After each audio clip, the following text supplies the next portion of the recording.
My inheritance came with a ghostly roommate. His name is Silas, and he's been dead for 100 years. The lawyer's letter said I had to provide residence for the current occupant for the rest of his natural life. I thought it was a typo. It wasn't. The occupant was already dead. My aunt had been housing him for 50 years, and now it was my turn. The house was a time capsule. All dark wood and floral wallpaper that smelled of dust and lavender. It was also spotless. Not a speck of dust. I figured I could make it my own.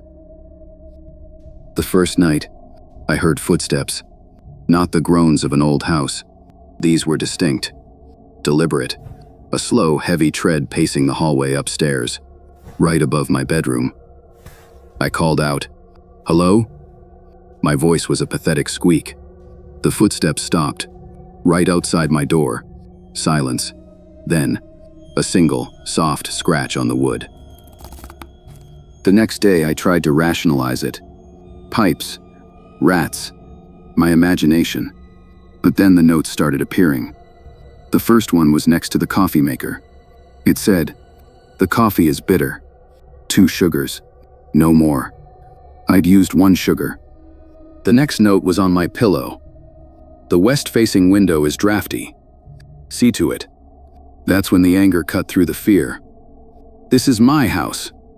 I stormed downstairs, ready to yell into the empty air. I stopped at the drawing room. The curtain was billowing, but the window was closed, locked, and the room was freezing. I could see my breath, and in the center of the room, the air began to shimmer.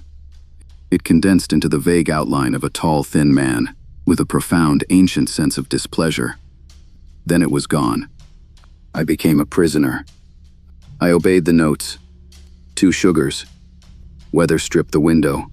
The footsteps lessened. A tense, horrible peace settled in. I thought I'd cracked the code. I was wrong. I came home to find my bedroom door closed. It was ice cold.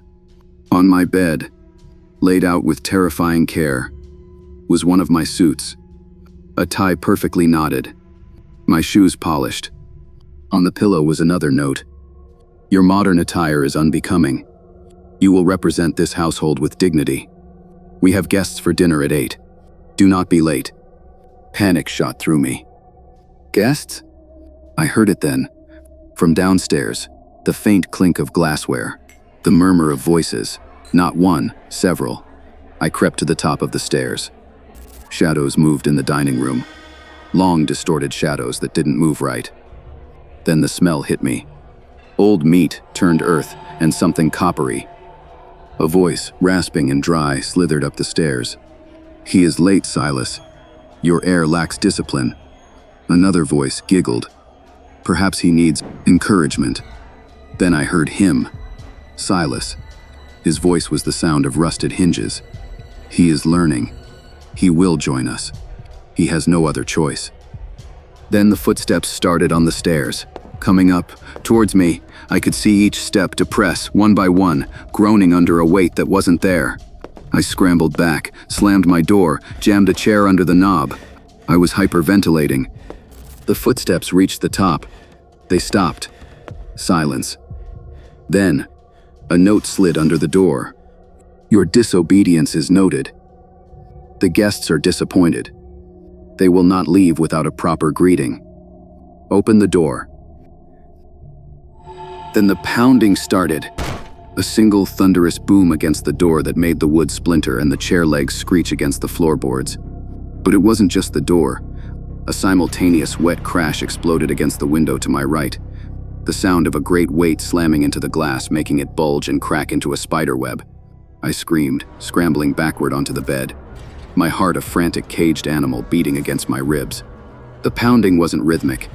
It was a chaotic, deafening orchestra of violence from every direction.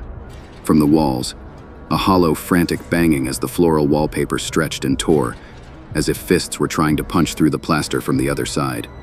From the ceiling above me, a terrible dragging thump that shook dust loose from the light fixture. I was surrounded, trapped in a shrinking box of noise and fury.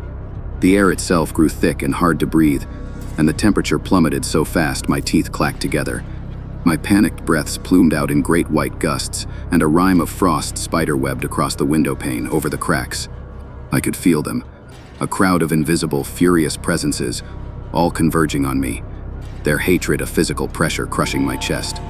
The pounding wasn't just sound, it was a message. There was no escape. The door, the walls, the very world outside that window, it all belonged to them, and I was just the prize they were trying to claw their way into. I don't know how I got out. I'm in a motel now 20 miles away. The 72 hours are almost up. But the motel room is cold. So cold. And I just found a note on the motel notepad, in that same spidery cursive. It says, "These accommodations are inadequate. We are coming to bring you home. The annuity was not for the house's upkeep. It was for yours. You are the property, and we do not abandon our property." We're here. I'm not done with you yet.